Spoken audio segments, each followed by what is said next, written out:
Well, I don't have time to speak at length about it, and there are other people here. There are other people here who might be better qualified to do that. Terence McKenna, who is down here, knows more about that than I. Dimethyltryptamine is one of the tryptamine family of drugs that's widely distributed in plants, and as I said, is almost certainly made by the pineal gland in the brain.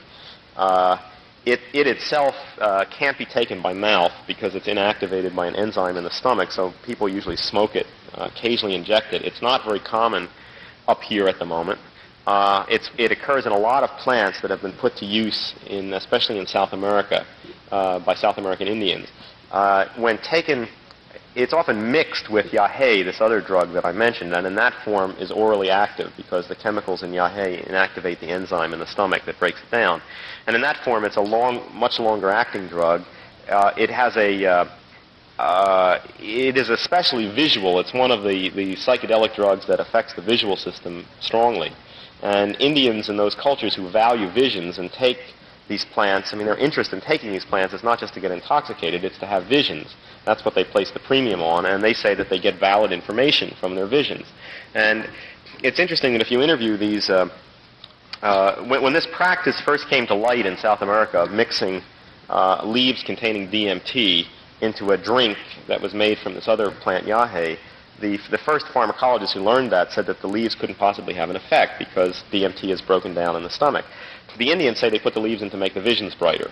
And if you ask anthropologists and botanists how Indians hit upon that, when it turns out that harmaline inhibits the enzyme that breaks down DMT, so in that combination you produce an orally active form of DMT. When you ask an anthropologist or botanist how could Indians discover such a thing, they always answer trial and error. And somehow when you hear that up in a university library, it goes by and it sounds all right. But when you're sitting down in the middle of the jungle with these people, it just doesn't. I can't see Indians every day saying, well, today let's try this leaf. And if you ask the Indians, they always give a very consistent answer. They say that they learned it in visions, that yahe told them in visions to get this leaf and add that to make the visions brighter. Yeah.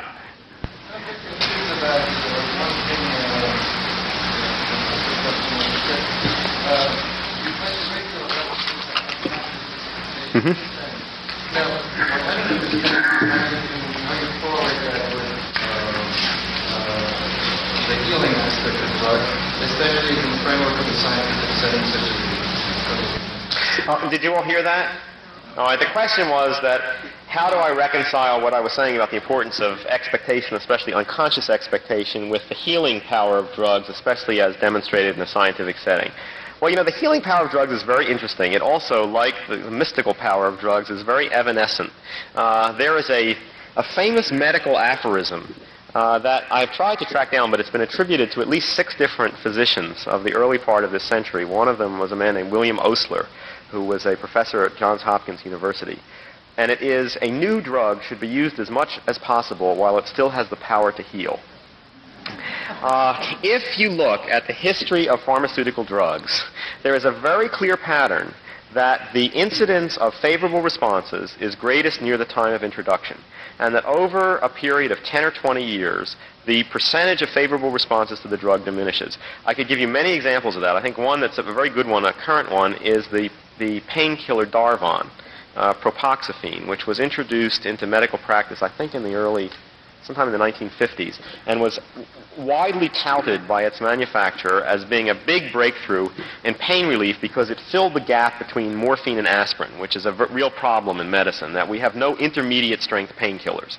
We have things that work well for mild pain and things that work well for severe pain, but the ones for severe pain have a strong addictive potential, and there's nothing in between. So propoxyphene, which is an opiate, and marketed under the brand name Darvon, was introduced as being a intermediate strength painkiller with a very low abuse potential, and was widely used and enthusiastically taken up by doctors.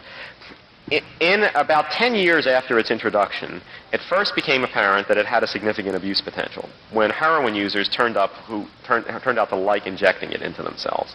There were also combinations of Darvon that were made available, some combined with aspirin and some combined with phenacetin, which is the another common over-the-counter painkiller.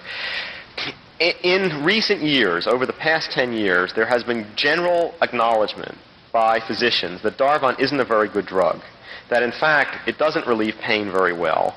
And I think the general consensus now in the medical community is that when these Darvon combinations work, they mostly work because they contain aspirin or phenacetin.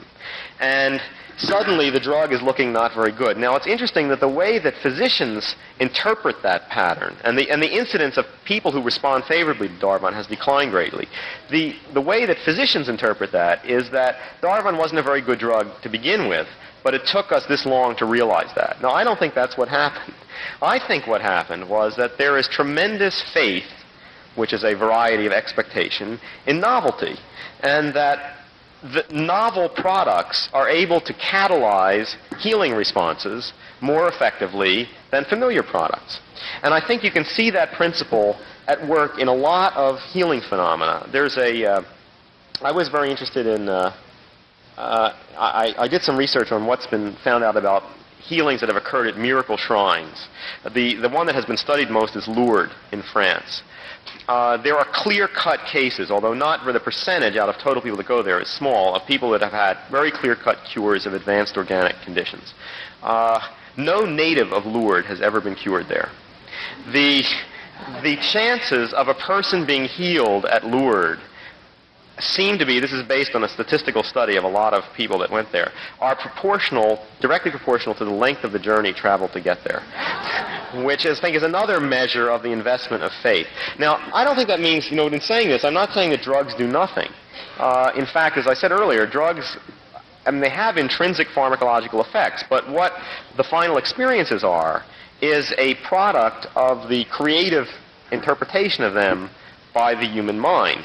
And one of the crucial factors in that is expectation, and unfortunately it's not simply conscious expectation. That would make it much simpler to specify all this. You can sit a person down in a laboratory and ask them what they think is going to happen to them when you give them an experimental dose of a drug, and they may reel off something, and it may have no relation to what, on a deeper level, they think or fear is going to happen to them. And it's on the deeper level that counts, because that's the part of the mind that connects up with the machinery of the body that determines physical responses. But I think that that's completely consistent with what I see with healing properties of drugs. Sure, there are certain drugs that have direct effects that may contribute to healing, but I think healing, like religious experience, is an innate potential of the body. It's not something that comes in a drug. All a drug can do is give you a push in a certain direction, and I think that even there expectation plays a great role in that. An example of that is that look at the one of the commonest forms of bad medicine that I see practiced today is the prescription of antibiotics for viral sore throats. Antibiotics have no effect on viruses. Often these are given out by doctors who don't bother to do throat cultures, and the vast majority of sore throats are viral in origin. And despite the fact that I deplore that kind of medicine, because it makes, one of the worst reasons is that it makes the antibiotics less effective for the rest of us, because it breeds resistant germs in those people. That despite that, it's very easy to collect cases of cures of viral sore throats by antibiotics. When other methods had failed, people had gargled and done this and that, and it hadn't gone away, and they're given tetracycline, and 36 hours later they're cured. Now what happened there? The drug is an active drug. It's not a sugar pill. So it did something. It might have altered body chemistry. It might have altered bacterial flora in the body. But I think the healing response that happened mostly had to do with belief in antibiotics, which is very strong, not just on the part of patients, but on the part of doctors. And I think it's the faith of doctors in their techniques is at least as important as the faith of patients, because that's communicated on a very real level, just as a shaman's belief in their methods are communicated to patients. On the other hand, you can find equal instances where an antibiotic like tetracycline fails to cure a urinary infection that it ought to cure, where you had germs that were susceptible and it looked as if it should work. What happened there? So it's not just a mechanical matter of a drug doing something purely pharmacologically, that even in the case of active drugs, there is enormous room for influence of expectation and setting. Yeah.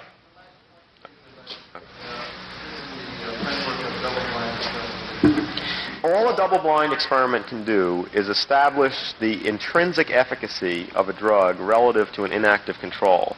It gives no information about what will happen in an individual clinical setting when that drug is used. And in fact, by succeeding in double-blind trials, a drug is going to elicit greater placebo effects because it will have a thicker coating of belief on the part of the doctors who prescribe it. Okay.